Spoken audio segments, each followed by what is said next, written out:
बिस्मिल्लाहिर्रहमानिर्रहीम। अस्सलामु अलैकुम नाजरीन। आओ सोचें ज़रा में आपको खुश आमदीद। नाजरीन, इंतहाई अहम ख़बरें हैं आपके साथ शेयर करने के लिए। इमरान रियाज खान के हवाले से बड़ी ही अहम ख़बरें सामने आ रही हैं।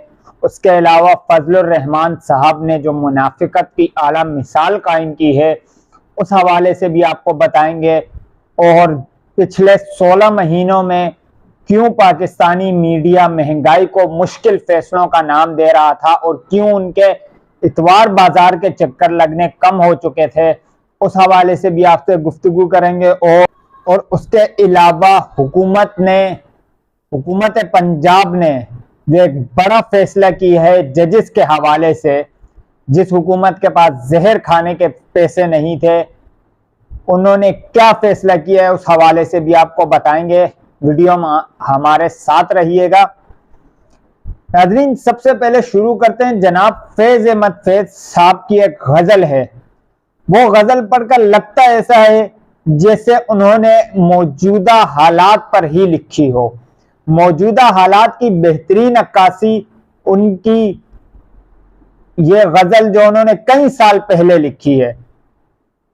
फैज अहमद फैज साहब कहते हैं कि जिस देश में आटे चीनी का बहरान पलक तक जा पहुंचे, जिस देश में बिजली पानी का फुकदान हलक तक जा पहुंचे, जिस देश से माओ बहनों को अगयार उठाकर ले जाएं, जिस देश से माओ बहनों को अगयार उठाकर ले जाएं, जिस देश से कातिल गुंडों को अशराफ छुड़ा कर ले जाएं, जिस देश की कोर्ट कचहरी में इंसाफ तकों पर बिकता हो, जिस देश का मुंशी काजी भी मुजरिम से पूछ के लिखता हो, जिस देश के चप्पे चप्पे पर पुलिस के नाके होते हों, जिस देश की मंदिर मस्जिद में हर रोज धमाके होते हों, जिस देश में जाके रखवाले खुद जाने ले मासूमों की, जिस देश में जाके रखवाले खुद जाने ले मासूमों की,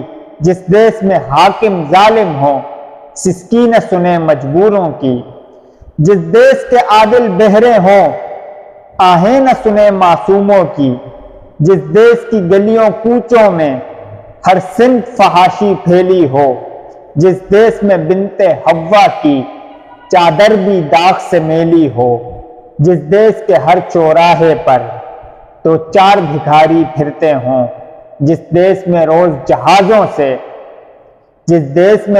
जहाजों से इमदादी थैले गिरते हों, जिस देश में गुर्बत माओ से बच्चे नीलाम कराती हो, जिस देश के ओहदेदारों से ओहदे न संभाले जाते हों, जिस देश के सादा लोह इंसान वादों पे ही टाले जाते हों, उस देश के हर एक लीडर पर सवाल उठाना वाजिब है, उस देश के हर एक हाकिम को सूली पे चढ़ाना वाजिब है।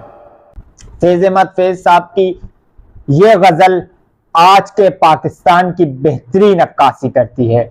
या दूसरी जानिब ये समझ लें कि फैज अहमद फैज साहब की ये गजल बताना चाह रही है कि पाकिस्तान के हालात शुरू से ही ऐसे हैं।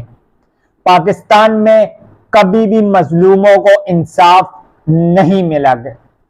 पाकिस्तान में कभी भी गरीबों की गमख्वारी नहीं की गई। पाकिस्तान पर हमेशा से अशराफिया मुसल्लत रहा है, वो सिविल हो या डिक्टेटर हो, सब कुछ पाकिस्तान में उन्हीं के लिए है।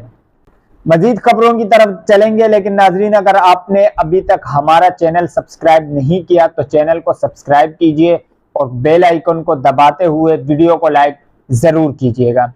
नाजरीन, हुकूमत पंजाब ने एक बड़ा फैसला किया है।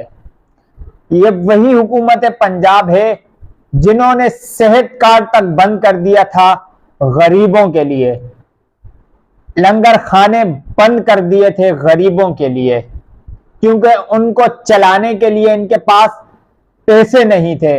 लेकिन आज की खबर है, लाहौर हाई कोर्ट में 11 जजेस को 36 करोड़ रुपए की कर्ज की मंजूरी दी गई है, बिला सूद के कर्ज की। और ये जजेस ये कर्ज 12 साल में वापस कर सकते हैं। 11 जजेस के लिए 36 करोड़ कर्ज की मंजूरी दी गई है और वो 12 साल तक वापस कर सकते हैं बिना सूद के। और वहीं पर गरीब के बिजली का बिल उनकी आमदन से ज्यादा आ रहा है। इनके पास गरीबों के लिए कुछ भी नहीं है। पाकिस्तान में अमीरों के आमदन से ज्यादा असासे निकल रहे हैं और गरीबों की आमदन से ज्यादा बिल आ रहे हैं। अब आगे मजीद बढ़ते हैं हुकूमत की तरफ ही। वो हुकूमत कि जिनके वजीर ये बयान देते थे कि उनके पास जहर खाने के पैसे नहीं है। IMF से 1.5 अरब रुपए के लिए उनके जूतों पे अपनी नाक तक रगड़ दी इन लोगों ने। गरीब अवाम को महंगाई की चक्की में पीस दिया सिर्फ 1.5-2 अरब रुपए के लिए।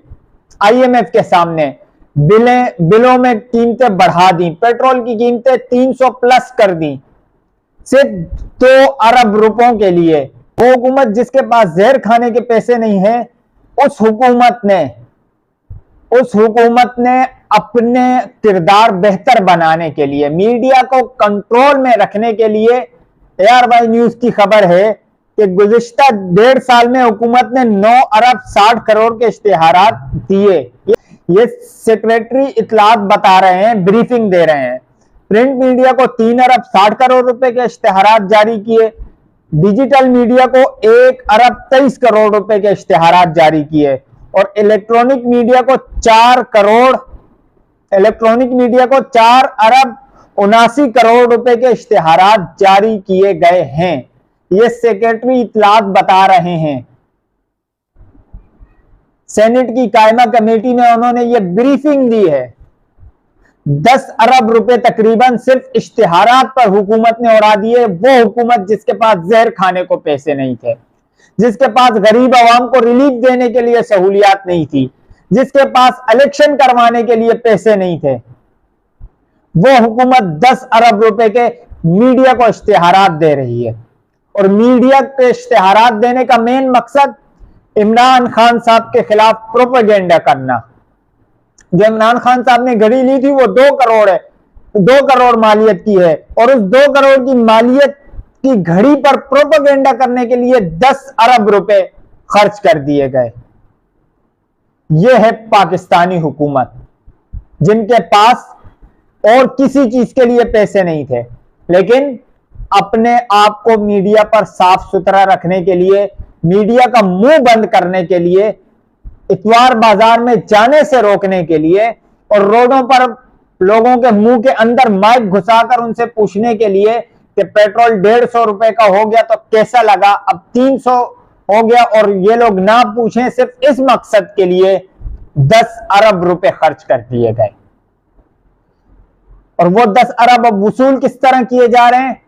टैक्सेस लगाकर, बिजली के बिलों में टैक्सेस लगाकर, गरीब आवाम के 2 वक्त का खाना मुश्किल बनाकर वो 10 अरब रुपए रिकवर कर रहे हैं।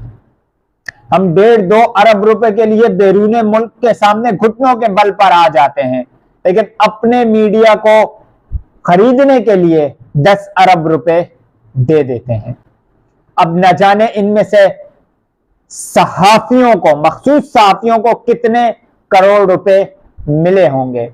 एक MNA की कीमत 20 करोड़ थी और पूरे मीडिया हाउसेस की कीमत 10 अरब रुपए में बिक गए। यहां जजेस भी बिकते हैं, यहां सहाफी भी बिकते हैं, यहां सियासतदान भी बिकते हैं, यहां जर्नल भी बिकते हैं, यहां मुहाफिज भी बिकते हैं। नाज़रीन, आगे मजीद खबरों की तरफ बढ़ते हैं। फजलुर रहमान साहब की तरफ। फजलुर रहमान साहब ने मुनाफिकत को भी पीछे छोड़ दिया है। मुनाफिकत उनके लिए एक छोटा लफ्ज है। वो किस तरह, वो आपको बताते हैं। गुज़िश्ता रोज उन्होंने ये बयान दिया है कि तहरीके अदम एतमाद लाने के हक में नहीं थे। पाकिस्तान तहरीक इंसाफ के चेयरमैन और उस वक्त के वजीर आजम इमरान खान साहब के खिलाफ तहरीक अदम एतमाद लाने के हक में नहीं थे। यह कल का बयान है। उससे पहले वो क्या फरमाते थे, ये आप अपनी स्क्रीन पे दे सकते हैं कि अदम एतमाद की तहरीक की कामयाबी यकीनी है। ये फजलुर रहमान साहब का बयान था। तहरीक अदम एतमाद वापस लेने का सवाल ही पैदा नहीं होता। ये भी फजलुर रहमान साहब का बयान था कुछ दिन पहले तक। 16 महीने पहले जब अदम एतमाद आई तो सबसे बढ़ चढ़कर इन्होंने हिस्सा लिया, और अब इनकी नूरा कुश्ती फिर से शुरू हो चुकी है। अवाम को एक मर्तबा फिर से बेवकूफ बनाने की कोशिश में लगे हुए हैं ये लोग। पीपल्स पार्टी और नून लीग एक मर्तबा फिर आमने सामने आ गई है। एक उस वजीर पे इल्जाम लगाता है मौजूदा माशी सूरत हाल का, नून लीग वाले पीपल्स पार्टी पे, पीपल्स पार्टी वाले नून लीग वालों पर इल्जाम लगाते हैं। एक मर्तबा फिर नूरा कुश्ती करते हुए ये अवाम को बेवकूफ बनाएंगे इलेक्शन में जाने से पहले, लेकिन इस मर्तबा अवाम बेवकूफ बनने वाली नहीं है। और नाज़रीन, इमरान रियाज खान साहब के हवाले से एक अच्छी खबर आई है। आईजी पंजाब ने अदालत में बयान दिया है कि 10 से 15 दिन में अच्छी खबर, खुशखबरी सुनाई जाएगी आईजी पंजाब की जानिब से। अदालत ने उनको 13 दिन का वक्त दिया है। आईजी पंजाब को इमरान रियाज खान साहब को बाजियाब करवाने के लिए 13 दिन का वक्त दिया है, और आईजी पंजाब ने यह भी कहा है कि 10 दिन में आपको अच्छी खबर मिल जाएगी। अब बाजियाब किससे करवाना है और कौन उनको लेकर गया, यह भी एक सवाल है, क्योंकि अगर वो अगवा हुए हैं तो आमतौर पर अगवा तो पैसों के लिए किया जाता है, लेकिन कोई इस तरह की डिमांड सामने नहीं आई अगवाकारों की तरफ से। तो इससे यह साफ जाहिर होता है कि उनको सिर्फ उनका मुंह बंद रखने के लिए अगवा किया गया है, क्योंकि वो हर चीज का पोस्टमार्टम करते थे। जो पिछले 4-5 महीनों से 9 मई के बाद से जितना प्रोपेगेंडा तहरीक इंसाफ के हवाले से किया गया है, इमरान रियाज खान साहब उसका भी पोस्टमार्टम कर देते, तो इसीलिए उनको पहले रास्ते से हटाना लाजमी था। और जिन्होंने उनको अगवा करके रखा हुआ है उनके खिलाफ कार्रवाई जरूर होनी चाहिए, लेकिन करेगा कौन? सबसे बड़ा सवाल यह है, करेगा कौन? अब तक के लिए इतने, अपना ख्याल रखिएगा और चैनल को जरूर सब्सक्राइब कीजिएगा। अल्लाह हाफिज।